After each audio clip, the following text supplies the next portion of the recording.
ou 2 semanas para frente, tá? Mais um recadinho. O pessoal da casa, não sei se já conhece a feijoada que é fabricada aqui. Esse ano ela está melhor que a do ano passado. O Luiz fez um curso aí de chefe na Bandeirantes, então ele se aperfeiçoou. Já está na biblioteca, e a feijoada é R$25, e ela vai ser retirada no dia 24/6. Ok? Então quem se interessar é só passar na biblioteca, R$25. E tem o pessoal que também está vendendo, tá bom? Vamos fazer o sorteio dos livros? 74.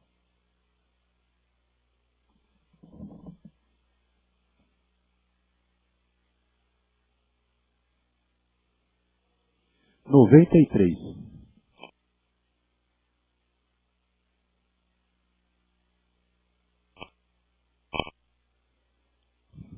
1.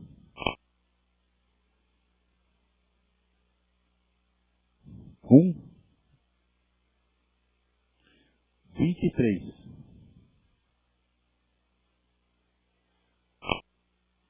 70.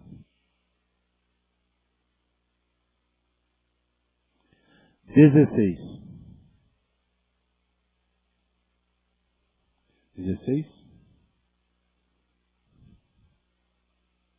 52.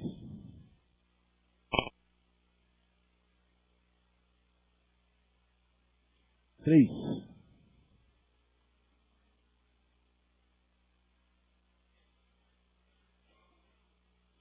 53. No meio do lá? 53. 15.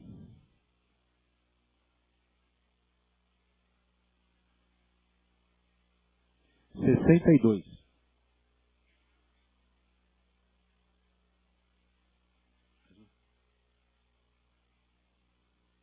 Acabou, Paulo?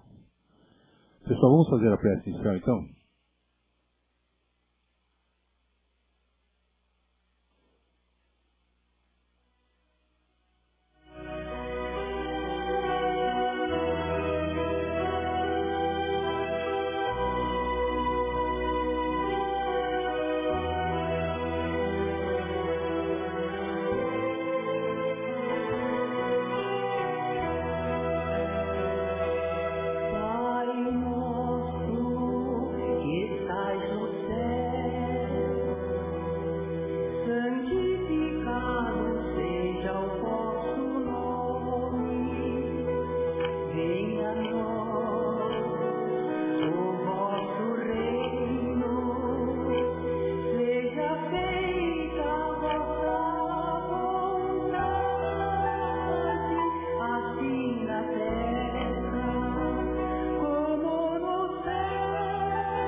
Por mais uma vez, o nosso companheiro e palestrante, o Álvaro Mesquita.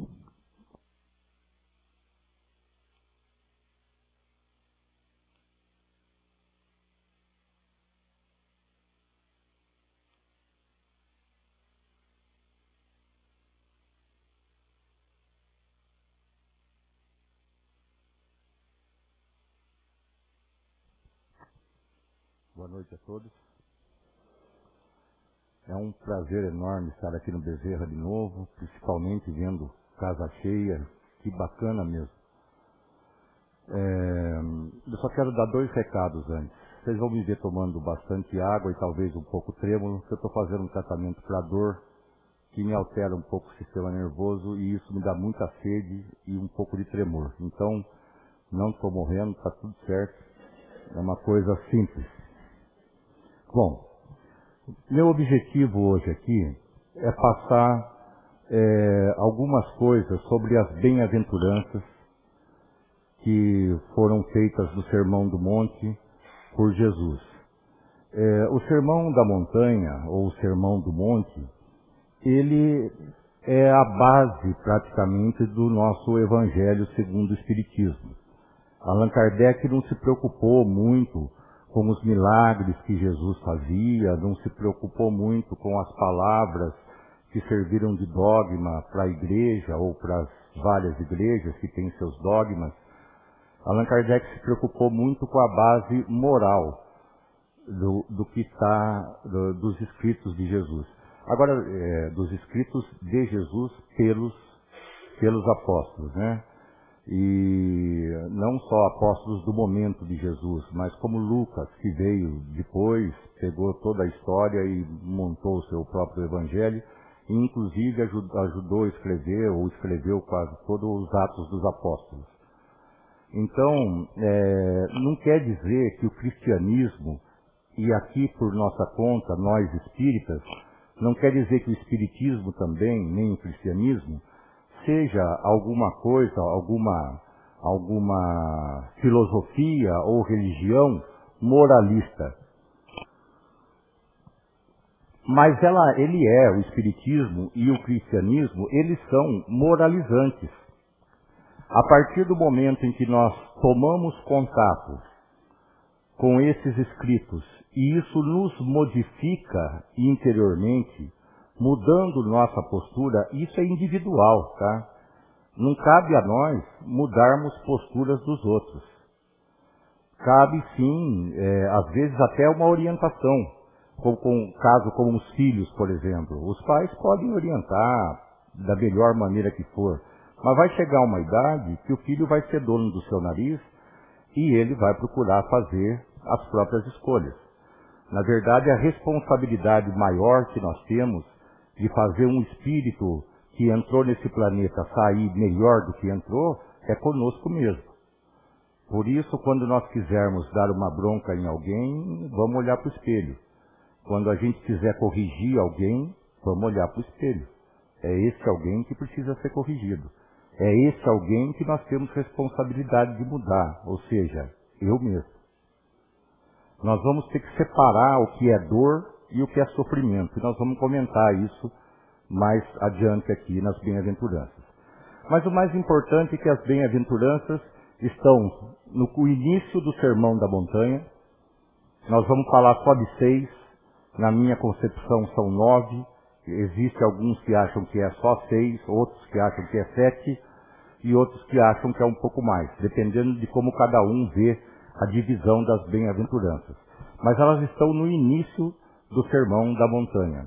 E nós vamos entender como é interessante o Sermão da Montanha e como é interessante o posicionamento de Jesus, como ele não joga nada se perde no que ele fala e tudo tem uma organização metódica de crescimento espiritual.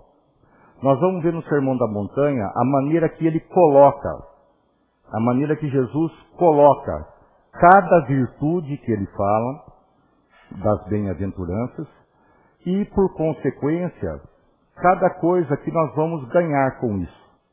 Isso não significa que nós temos que cumprir tarefas para receber algum ganho. Significa que se nós atingirmos aquele patamar, esse ganho nós interiorizamos. Nós chegamos nele. Somos nós que chegamos.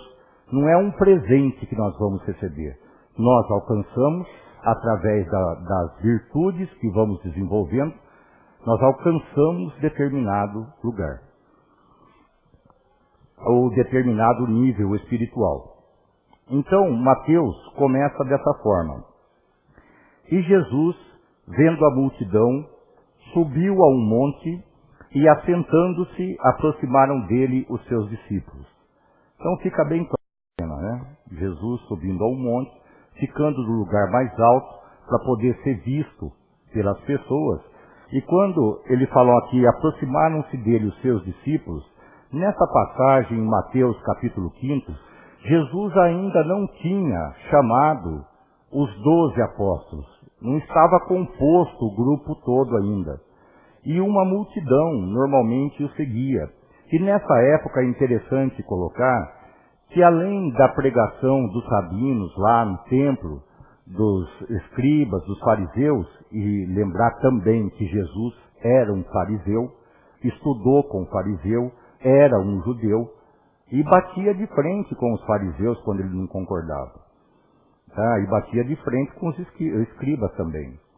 Mas vejam, então dá uma conotação da cena. Jesus numa certa altura do monte, e aquele povo sedento de paz, de tranquilidade, ou às vezes de uma cura material mesmo, buscando Jesus. Vinham nele, naquela época, um profeta. Alguns discípulos que Jesus já tinha convidado para acompanhá-lo naquele caminho, e Jesus começa a sua pregação dessa forma que eu narrei. E aí ele continua, e abrindo a sua boca, os ensinava dizendo. Parece uma redundância, e abrindo a sua boca, os ensinava dizendo. É lógico que para dizer precisa abrir a boca. Mas isso aqui é a maneira que eles escreviam naquela época. É a maneira que eles descreviam determinada cena naquela época. Mesmo porque Jesus não pregava nas sinagogas. Era uma vez ou outra que Jesus entrava nas sinagogas, pelo que nós temos visto nos evangelhos. As pessoas aguardavam Jesus sair da casa onde ele estava para acompanhá-lo na rua. E depois uma outra coisa muito interessante. É que Jesus falava com as pessoas, cada um conforme a sua própria linguagem. E nós vamos achar isso nos evangelhos. Por exemplo, quando Jesus está com os pescadores, que ele diz, joguem a rede. E os pescadores respondem, mas espera aí, Jesus, nós vamos pegar o peixe bom e o peixe ruim. Não é que o peixe era mau, o peixe era ruim de comércio, o peixe pequeno, que não ia dar. Ele falou, não tem problema, joguem a rede, a hora que nós tirarmos a rede, a gente separa o peixe bom do ruim para comércio. Ele está usando aí a rede, os peixes, o pescar, para ensinar uma coisa para os pescadores, para aquela comunidade de pescadores. Quando ele está entre os agricultores, avisam, né, ele conta a parábola, que avisam o dono das terras que o joio está crescendo no meio do trigo. E o dono das terras fala, não tem problema, deixa o joio crescer junto com o trigo, na hora da colheita nós separamos o joio do trigo. Ele está dizendo a mesma coisa para os pescadores que ele está dizendo para os agricultores. Só que ele consegue chegar a cada um deles com uma linguagem diferente, mas trazendo o mesmo fundo moral. Como eu dizia antes, cristianismo e espiritismo não são moralistas. Não fica lá dizendo você não pode isso, você não pode aquilo. Nós temos livre-arbítrio. Até onde Deus, ou sei lá quem, concede esse livre-arbítrio para nós, até onde nos é possível levar esse livre-arbítrio, nós vamos. Só que nós precisamos entender que a responsabilidade dos nossos atos é nossa. Do que eu fiz ou deixei que fizessem comigo, essa responsabilidade é individual. É de cada um. Não adianta nada ficarmos lamentando, fulano me fez mal, ciclano me fez mal. O que muda a nossa vida isso? Nada. Mas fulano é ruim. Isso é problema dele. Não é nosso. Sabe, isso nós temos que ver interessante. Outro dia, eu vendo na internet o Leandro Carnal lá, que é professor, ele dizendo, na mão de quem está a sua paz? Está na mão do outro? Qual é um que chega, abala a sua paz? Qualquer um que chega, tira a sua paz? Depois outra, se alguém vem me trazer um presente, eu posso aceitá-lo ou não. É uma questão de decisão minha. Eu posso aceitar o presente. Tá, mas aí eu vou ter as consequências do presente, ou uma alegria, ou uma tristeza, conforme o que vier no presente. Tá? Bom, e ele começa, a primeira bem-aventurança está no capítulo 5, versículo 3 de Mateus. Bem-aventurados os pobres de espírito, ou os pobres em espírito, porque deles é o reino dos céus. Então, veja bem, precisamos primeiro entender o que é bem-aventurança. Aí que está uma coisa interessante. No nosso caso, bem-aventurança seria um estado de bem-estar, um estado de alegria, um estado de felicidade. E não como ocorre com a gente, de vez em quando, sentir um determinado prazer momentâneo. E damos a esse prazer momentâneo o nome de felicidade. Mas sempre uma felicidade truncada por diversas mazelas, uma felicidade momentânea. Bem-aventurados aqueles que isso, por que isso? Tá? Significa que se eu atingir aquele patamar, naquele sentido da minha vida, eu já interiorizei essas atitudes, elas serão as atitudes que eu repetirei, por consequência, eu cheguei naquele estágio. Então, eu alcancei aquele estágio. Eu vou sentir, a partir daí, então, aquelas coisas. E isso é uma coisa muito interessante, porque se usarmos a questão 919 e 919A do Livro dos Espíritos, conhecer-se a si próprio, né, nós vamos entender que a única maneira que nós temos de evoluir, de crescer, é parar com essa história de querer corrigir o outro, como diz Jesus. A gente fica olhando o cisco no olho do outro, enquanto temos uma trave no nosso. Com isso, Jesus não está querendo dar uma lição de moral em ninguém, e nem nós aqui na frente temos essa pretensão. Mas Jesus está dizendo claramente que não adianta eu gastar o meu tempo querendo transformar outra pessoa na pessoa ideal, porque eu não tenho esse poder com o outro. Mas eu posso me transformar na pessoa ideal, porque eu tenho esse poder nas minhas mãos. Eu sou dono de mim mesmo, das minhas ideias. E conforme a pergunta 621, onde está escrita a lei de Deus? Na consciência, é essa a resposta? A pergunta é, onde está escrita a lei de Deus? A resposta é, na consciência. Então, é a minha consciência que eu devo satisfação. O que a minha consciência cobra de mim, é isso que eu preciso fazer. E se eu tiver em dúvida do que eu vou fazer, se é certo ou se é errado, eu transfiro essa atitude para outra pessoa. Se na outra pessoa a atitude estiver certa, eu faço. Se a atitude estiver errada, não faço. É simples assim. Eu jogando em outra pessoa, a atitude é correta? Outra pessoa fazendo. Como eu iria julgar aquele ato? Correto ou incorreto? Se correto, tudo bem.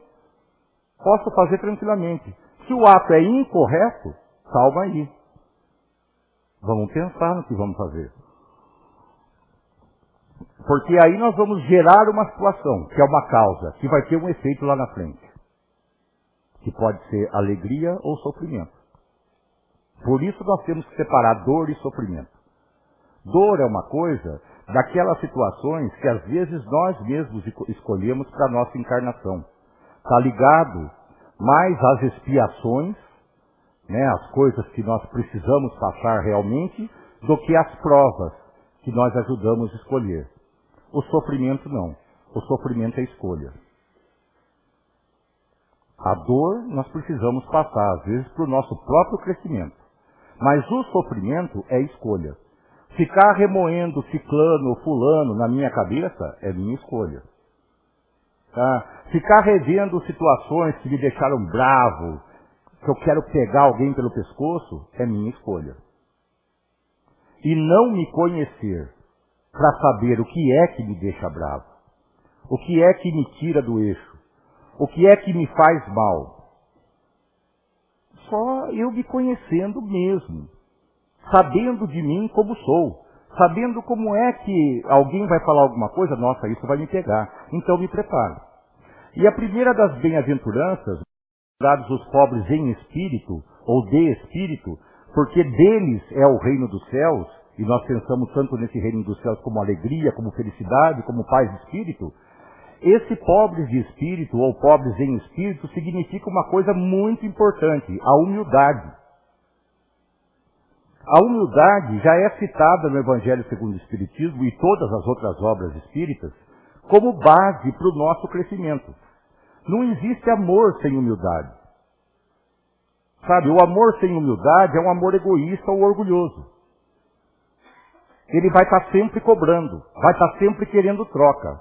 O único amor que se dá, que se doa, que a gente vai para frente, é o amor com humildade. Todo o resto, todo amor que foi egóico ou orgulhoso, ele vai querer retorno. E amor que quer retorno é negociação. E a maior parte das vezes da nossa vida nós negociamos sentimentos. Não amamos. A maior parte da nossa vida, de todos os seres humanos, está calcada numa coisa que nós dizemos sempre. Eu sou muito bom, mas se mexer comigo vai me conhecer. Eu sou muito bom, mas mexeu comigo vai ver quem eu sou. Espera aí, qual das partes que nós tomamos as nossas decisões? Eu sou muito bom ou se mexeu comigo vai me conhecer? Por onde tomamos as decisões? Então, se eu ficar quietinho aqui no meu canto, ninguém mexer comigo, eu sou muito bom. Mas qualquer ação que aconteça que eu achei que mexeu comigo, pronto, eu rodo a baiana. É por isso que o nosso planeta não passa de planeta de provas e expiações para planeta de regeneração. Não é porque o planeta não vai, é porque nós, habitantes do planeta, somos muito bons. Até que alguém mexa com a gente. Mexeu, sai na pancadaria. Certo? Como é que um planeta assim evolui? Não evolui nunca. Vejam quantas guerras nós temos aqui ainda nos dias de hoje. Para quem achou que depois da Segunda Guerra Mundial não ia existir mais nenhuma guerra. Até 2005 nós tivemos 148 guerras depois da Segunda Guerra Mundial. Até 2005. Tá? Só depois da Segunda Guerra Mundial. E só até 2005. Nós estamos em 2017. 148 guerras até 2005. Depois da Segunda Guerra Mundial, depois da Primeira Guerra Mundial, com um extermínio enorme, com tanta gente que morreu, com tanta bagunça, com tanta loucura, 148 guerras até 2005. Vejam como o ser humano é belicoso. E nós fazemos parte dessa humanidade. Podemos não entrar em guerra na Síria ou lá, onde quer que estejam guerreando, mas como nós agimos dentro de casa, no trabalho, com as pessoas? Como nós descarregamos a nossa ira, a nossa raiva nas pessoas que nos cercam? Como é que nós fazemos isso? Mas o outro faz também, problema dele. Cada um dá o que tem. Não se devolve amor, não se devolve revolta com outra revolta. É mais uma guerra que se cria. Se me fizerem o bem, eu devolvo o bem. Se me fizerem o mal, eu devolvo o mal. Então mostra que eu sou uma pessoa dúbia, que eu não me conheço. Que eu não sei quem sou, porque ora eu sou bom, ora eu sou mal.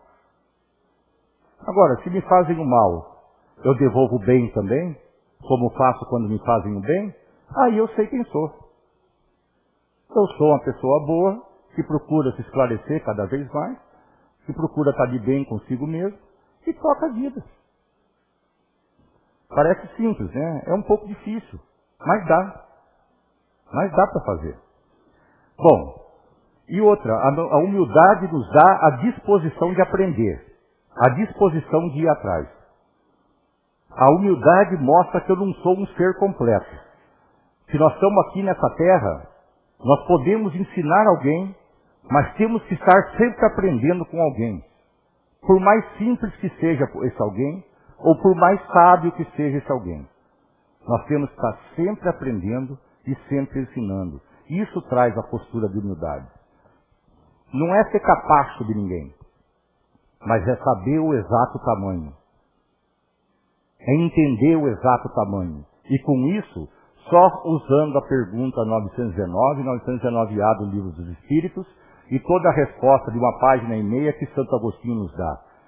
Um item fácil. A pergunta é assim, qual o meio prático e eficaz para eu não cair em tentações ou coisa parecida. Qual o meio prático e eficaz? Quer dizer, praticando ele é eficaz. Praticando dá certo. E Santo Agostinho nos mostra como é que é isso na 919A. Ele mostra cuidadosamente como é feito isso. Fica como lição de casa. Aliás, eu deixo isso em todo o centro. Falando, vamos ler a 919A. Quando eu voltar, vamos ver se nós lemos, se nós estudamos. Que é uma pergunta sine qua non. Sem ela não dá certo. Tá? Ninguém lê. Ninguém lê. Sabe? Mas é importantíssimo, gente. Importantíssimo mesmo. A segunda bem-aventurança, bem-aventurados os que choram, porque eles serão consolados. Vejam, mas não é aquele que chora de raiva. Não é aquele que chora por vingança. É aqueles que choram na dor. Na dor. Porque serão consolados. Vencida aquela situação de dor, há um recomeço. Agora, o chorar pelo sofrimento, eu já falei antes. Pergunta 919A. Conhecer-me a mim mesmo. Isso está no capítulo 5, se eu não estou enganado. Deixa eu só confirmar aqui. Isso. Capítulo 5. Bem-aventurados os aflitos, no Evangelho segundo o Espiritismo. É bom dar uma olhada. É talvez o maior capítulo do Evangelho segundo o Espiritismo, se eu não estiver enganado. Depois dele vem o Cristo Consolador, o capítulo 6, que é o menorzinho. Tá? Que parece que depois que nós entendemos a dinâmica do sofrimento, que na verdade não é sofrimento, é a dinâmica da vida, é a lei de causa e efeito. Quando entendemos a dinâmica da vida, vem o capítulo seguinte, o Cristo Consolador, o mais curtinho do Evangelho. Naquele que Jesus faz o grande convite. Vinde a mim todos vós que estáis cansados, fatigados, eu vos aliviarei e tal. Mas primeiro nós precisamos entender a dinâmica da vida. Entender que o sofrimento é sempre efeito, nunca é causa. O sofrimento é sempre efeito, nunca é causa. Nós temos que procurar em nós, porque o sofrimento está um pouco atrás. Ou a causa está um pouco atrás. Ou a causa vem acontecendo todo dia por um hábito de vivência. Por que o alcoólatra é alcoólatra? Porque ele bebe sem parar. Ele continua repetindo o mesmo ato. Eu que fumo ainda, por que continuo fumando? Por que sou um fumante? Porque continuo repetindo o mesmo hábito de fumar. Sabe, o outro, por que o outro é assim?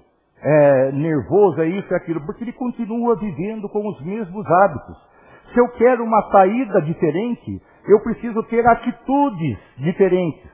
Não é possível eu conseguir um resultado diferente com as mesmas atitudes. Então, se aquelas atitudes que eu tenho estão me levando ao sofrimento, o que acontece? Eu estou escolhendo sofrer. São as minhas atitudes, não são os outros. Não adianta achar que o inferno são os outros. Na verdade, eu acredito, eu, Álvaro, falando aqui agora, sem Evangelho, sem Livro dos Espíritos, mas eu acredito que ninguém está contra nós. Cada um só está a favor de si próprio. Está todo mundo nesse mundo louco de hoje se defendendo. Ninguém está querendo arriscar mais um bom romance. Ninguém está querendo arriscar mais uma boa causa. Ninguém está querendo arriscar mais nada. Está todo mundo se isolando. E esse não é o desejo do amor. O desejo do amor é todo mundo se encontrando. É todo mundo se curtindo. Nós estamos desviando esse caminho. Então, o bem e mal sofrer está lá no capítulo 5. O que seria bem sofrer? Ter resignação, ou seja, o consentimento do coração. E ao mesmo tempo ter atitude. Resignação não significa estar parado. Estar resignado é saber que está sofrendo. Mas por quê? Só o efeito não vai nos contar. Mas eu conhecendo a mim mesmo, sabendo de mim, eu vou conhecer os meus hábitos de todo dia. Desculpem, é na hora do meu neto tomar o remédio dele. Eu estou sabendo os meus hábitos de todo dia.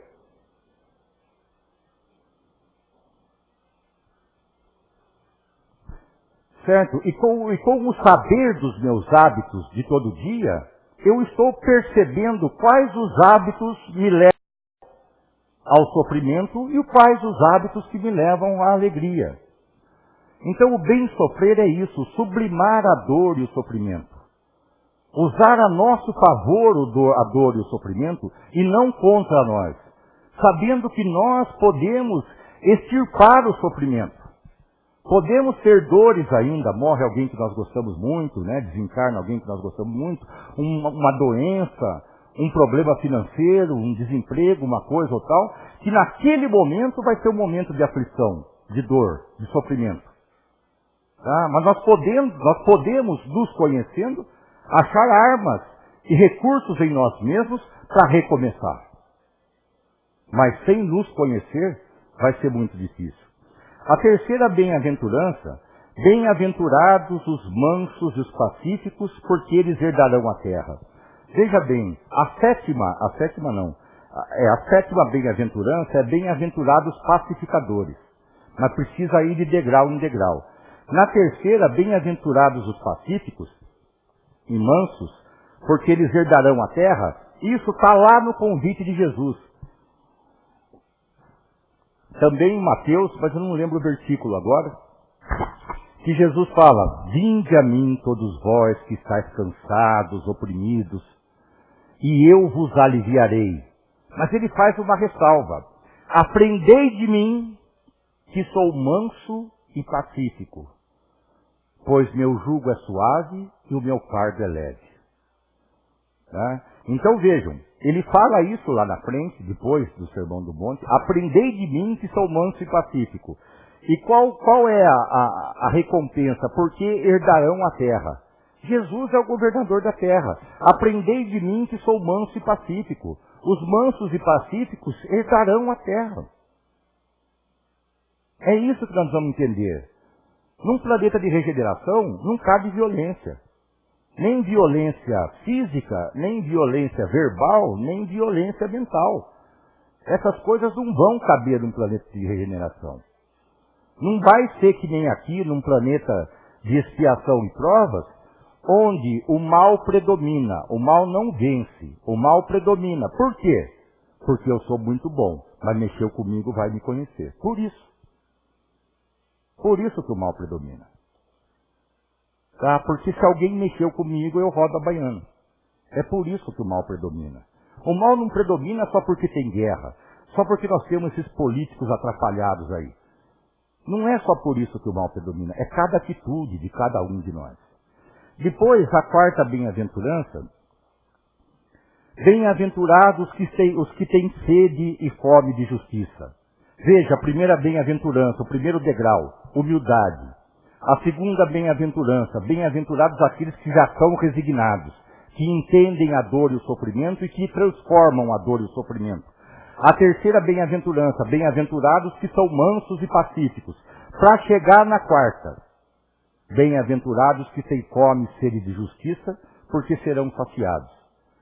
Se nós não tivermos a mansuetude, se nós não tivermos a resignação e não tivermos humildade, nós corremos o risco de ser justiceiros e não justos. E isso é simples de entender. Pega o dia que a gente vê um político desse ser preso, a gente quer que faça uma carne moída do rapaz. Certo? Quando, na verdade, é só cumprir a lei. Uma lei que seja justa para mim, justa para ele e justa para todo mundo. É só isso. Não tem que picotar o rapaz. Mas a nossa justiça humana é recheada de vingança. Não faz parte da justiça de Deus essa vingança humana. Tá? Não faz parte. A quinta bem-aventurança é bem-aventurados os misericordiosos, porque eles alcançarão misericórdia. O que é misericórdia? É o coração na miséria alheia. É o amor na miséria alheia. Não vendo aqui miséria como um miserável, como uma pessoa que não tem dinheiro, que está muito doente. Não, não. Vendo aqui miséria, a dor do outro. É o meu coração na dor do outro, porque serão consolados. Porque o misericordioso também terá direito ao seu consolo. Da mesma maneira que ele observa as outras pessoas, ele também consegue ser observado pelas outras pessoas. Mas para ser misericordioso, eu preciso ser justo e não justiceiro.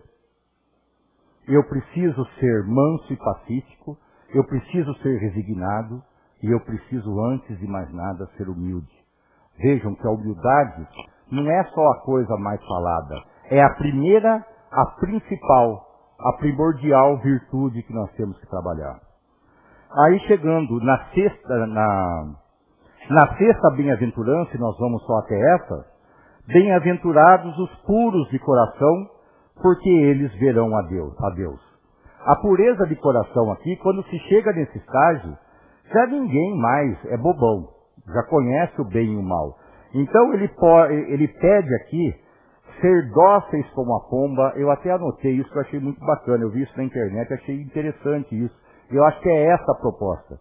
Ser dócil como a pomba e prudente como a serpente. Nós conhecemos o bem e o mal. Tá? Agora, o que ele coloca aqui, mais importante, é que nós veremos Deus, porque eles verão a Deus. Onde veremos Deus?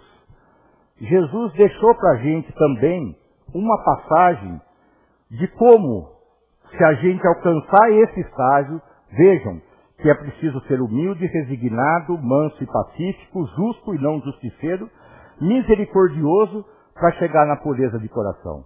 E para chegar na pureza de coração, vejam bem como nós poderemos ver Deus. Vejam como não é fácil de chegar. E a gente vê Deus uma vez ou outra. No último julgamento, quando Jesus fala que o rei vai separar as ovelhas dos cabritos, tá? Ele fala aqui assim: vinde benditos do meu Pai, para as ovelhas, que os cabritinhos, os caras mais complicados. Vinde,